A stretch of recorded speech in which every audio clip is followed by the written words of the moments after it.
মানে যে ব্যক্তি একটা নির্দিষ্ট বিষয়ের উপরে জ্ঞান অর্জন করে তার নিজের জীবনে অ্যাপ্লাই করলো তাকে বলা হয় আলেম। কেমন?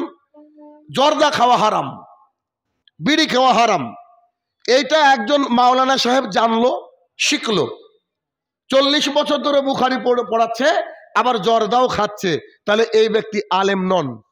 কথা কি বোঝাতে পারা গেল? বুঝতে পারছেন? কিন্তু আজকে আপনি জানলেন যে টাকনুর নিচে কাপড় পরা হারাম। যে ব্যক্তি টাকনুর নিচে কাপড় পরবে তাকে কিয়ামতের মাঠে মুক্ত করা হবে না, তার দিকে তাকানো হবে না। আজকে এই হাদিস আপনার সামনে পেশ করলাম। হাদিস হচ্ছে মুসলিম শরীফ 195, 195। এখন আগামীকালকে সকালবেলায় টেলারের বাড়িতে গিয়ে আপনি প্যান্টটাকে কেটে ফেললেন, আপনি মাদ্রাসাও যাননি, কোথাও যাননি, আপনি আলেম কোন বিষয়ের উপরে? টাকনুর উপরে প্যান্ট পরিধানের বিষয়ে। তার মানে যে ব্যক্তি কোনো কিছু জানার পরে তা নিজের জীবনে অ্যাপ্লাই করে, সমাজে অ্যাপ্লাই করে, সেই হচ্ছে প্রকৃত ইলমওয়ালা ব্যক্তি। তাহলে আমরা যারা মাদ্রাসা মসজিদের দায়িত্বে আছি তাদের অন্যতম দায়িত্ব যেমন এই মাহফিলের আয়োজন করা, ঠিক তেমন দায়িত্ব হচ্ছে হাইয়া আলাস সালাত ডাকে ফজরে উপস্থিত হওয়া। সারা রাত্রি জলসা করে কোনো উপকার হবে না যদি না আমরা মুয়াজ্জিনের সেই আসসালাতু খায়রুম মিনান নৌমকে গুরুত্ব না দিই। তাহলে কি ইলম অর্জন করতে হবে। আবু উমামা বাহিলি রাদিয়াল্লাহু তাআলা আনহু বলেন, আমি যতক্ষণ আলোচনা করব হয়তো 1 ঘন্টা 10 মিনিট 20 মিনিট বা 1.5 ঘন্টা, আপনি একেবারে নিজের সমস্ত কাজকে বন্ধ করে দিয়ে আলোচনা শুনেন। আল্লাহি, আল্লাহর কসম করে বলছি, আপনার জীবনের হয়তো সেরা বক্তৃতা এটাই হতে পারে। কেননা আমি গজল জানি না, সুর একেবারে নাই আমার। আপনি আমাকে টপিক দেন, ওই টপিকের উপরে হাদিস বলে যাবো, সারা রাত স্টক শেষ হবে না ইনশাল্লাহ।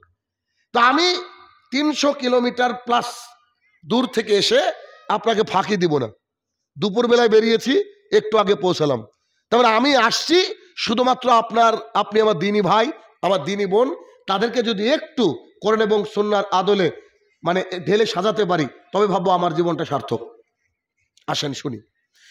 আবু উমামা বাহিলি রাদিয়াল্লাহু তাআলা আনহু বলেন, রাসূলুল্লাহ সাল্লাল্লাহু আলাইহি সাল্লামকে 2 জন ব্যক্তি সম্পর্কে জিজ্ঞাসা করা হলো। আল্লাহ রাসূল সাল্লাল্লাহু আলাইহি সাল্লাম, একজন হচ্ছে আবেদ, মানে যিনি ইবাদত করেন, দিনরাত সালাত আদায় করেন, সিয়াম পালন করেন, মানুষের সাথে হাসি মুখে কথা বলেন, মানুষকে দেখলে সালাম দেন, মানুষকে অসহায়কে দেখলে তার সহায়তায় সে সাহায্যার্থে এগিয়ে আসে।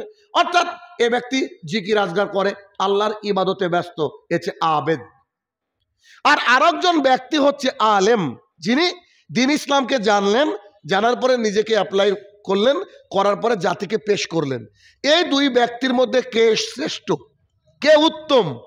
একজন দিনরাত তাহাজ্জুদের সালাত আদায় করে, সিয়াম পালন করে, সাদাকা করে, দান করে, মানুষের সাথে ভালো ব্যবহার করে, ইবাদতে ব্যস্ত। আর আরেকজন হচ্ছে আলেম, যিনি কোরআন এবং সুন্নাহ জেনে মানুষকে প্রকাশ করে, মানুষকে বলে দেয়, ওই অনুযায়ী মানুষ তার আমল করার চেষ্টা করে। আল্লাহ রাসূল সাল্লাল্লাহু আলাইহি সাল্লাম, আপনি বলতে পারবেন কি? আপনি একটু বলেন না আমাদেরকে যে এই দুজনের মধ্যে শ্রেষ্ঠ কারা? তখন রাসূলুল্লাহ সাল্লাল্লাহু আলাইহি সাল্লাম বলছেন, শোনো,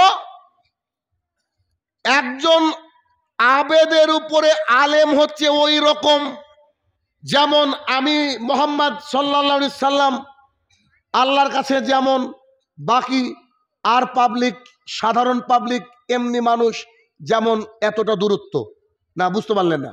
কেমন কি? রাসূলুল্লাহ সাল্লাল্লাহু আলাইহি সাল্লাম যে আলেমের সাথে আবেদের দূরত্বটা কত, ফাসলা, ডিফারেন্সটা কি?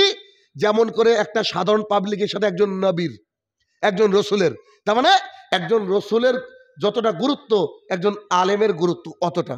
আর একটা আম পাবলিকের যা গুরুত্ব, যে ব্যক্তি ইবাদত করলো তাই তার গুরুত্ব। কথা কি বোঝাতে পারলাম আমি? সুবহানাল্লাহ, তাহলে বাড়ি গিয়ে বলবেন। বুঝতে পারেননি?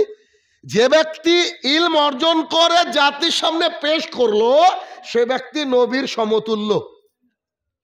নবী তো নবী স্পেশাল, মানে তার যে মর্যাদা, এই মর্যাদাকে বুঝাতে গিয়ে রাসূল সাল্লাল্লাহু আলাইহি ওয়াসাল্লাম এটা বললেন। আর একজন ব্যক্তি তাহাজ্জুদ পড়ে, সিয়াম পালন করে, আর দান সাদাকা করে, সে ব্যক্তি কেমন? যেমন আম পাবলিক সে তেমন। এখানে বোঝা যাচ্ছে ইলমের গুরুত্ব এত বেশি যা ভাবনারও বাইরে। দ্বিতীয় হাদিস, সাফওয়ান ইবনু আসলাম রাদিয়াল্লাহু তাআলা আনহু বলেন, একবার আমি মুহাম্মদ সাল্লাল্লাহু আলাইহি ওয়াসাল্লামকে খুঁজতে খুঁজতে একটা মসজিদে আসলাম, দেখলাম তিনি গায়ে একটা লাল চাদর গায়ে দিয়ে বসে আছেন। আমি গিয়ে বললাম, আল্লাহ রাসূল সাল্লাল্লাহু আলাইহি সাল্লাম, আমি ইলম নিতে আসলাম, দ্বীন ইসলামকে শিখতে আসলাম। তিনি আমাকে উত্তর দিলেন, যিনি ইলম নিতে আসেন, ইলম অন্বেষণকারী